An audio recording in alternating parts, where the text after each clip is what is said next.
বিশ্ব ফুটবলে খুব কম দেশই টানা 2 বার বিশ্বকাপ জেতার কীর্তি গড়েছে। ইতিহাসে এখন পর্যন্ত এই কৃতিত্ব আছে মাত্র 2টি দেশের, ইতালি ও ব্রাজিলের। 2018 বিশ্বকাপে ক্রোয়েশিয়াকে হারিয়ে রাশিয়ায় শিরোপা উৎসব করেছিল ফ্রান্স। কিলিয়ান এমবাপ্পের দল 2022 কাতার বিশ্বকাপেও টানা দ্বিতীয়বার চ্যাম্পিয়ন হওয়ার দ্বার প্রান্তে ছিল, কিন্তু তাদের হৃদয় ভেঙে ট্রাইব্রেকারে ফুটবল বিশ্বের সর্বোচ্চ মুকুট পড়ে আর্জেন্টিনা। এবার 2022 সালের বিশ্ব চ্যাম্পিয়ন আর্জেন্টিনা 2026 বিশ্বকাপের শিরোপা ধরে রাখার মিশনে নামবে। লিওনেল স্ক্যালোনি ও মেসির দলকে আবারও অন্যতম ফেভারিট হিসেবে দেখা হচ্ছে। যদি তারা সফল হয়, তবে ইতালি ও ব্রাজিলের পর তৃতীয় দেশ হিসেবে টানা 2 বিশ্বকাপ জয়ের ইতিহাসে নাম লেখাবে আর্জেন্টিনা।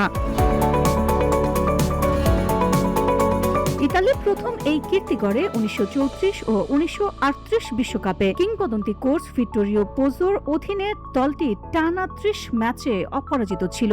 এরপর ব্রাজিল 1958 ও 1962 বিশ্বকাপে পেলে, গারিনজা ও ফাবার নৈপুণ্যের পরপর 2 বার বিশ্ব চ্যাম্পিয়ন হয়। তবে 4 বছর আগের মতো এবারও শান্ত আছেন আর্জেন্টাইন কোচ স্ক্যালোনি। তিনি জানেন আর্জেন্টাইনরা তার কাছ থেকে শিরোপা ধরে রাখার প্রত্যাশাই করছে এবং ব্যর্থতা মেনে নিতে প্রস্তুত নয়। আরেকবার বিশ্ব চ্যাম্পিয়ন হওয়ার মিশনে নামার আগে স্ক্যালোনির ভাষ্য, আমরা ভালো আছি এবং মুখিয়ে আছি। আমরা জানি প্রতিপক্ষরা আমাদের ভিন্নভাবে দেখবে, কারণ আমরা বর্তমান চ্যাম্পিয়ন। গুরুত্বপূর্ণ বিষয় হলো আমরা আমাদের অবস্থান ধরে রাখবো। তবে এটা তো ফুটবল, মাঠে যে কোনো সময় যে কোনো কিছু হতে পারে। এখন প্রশ্ন উঠছে, ইতালি ও ব্রাজিলের পর কি আর্জেন্টিনা পারবে ইতিহাস করতে?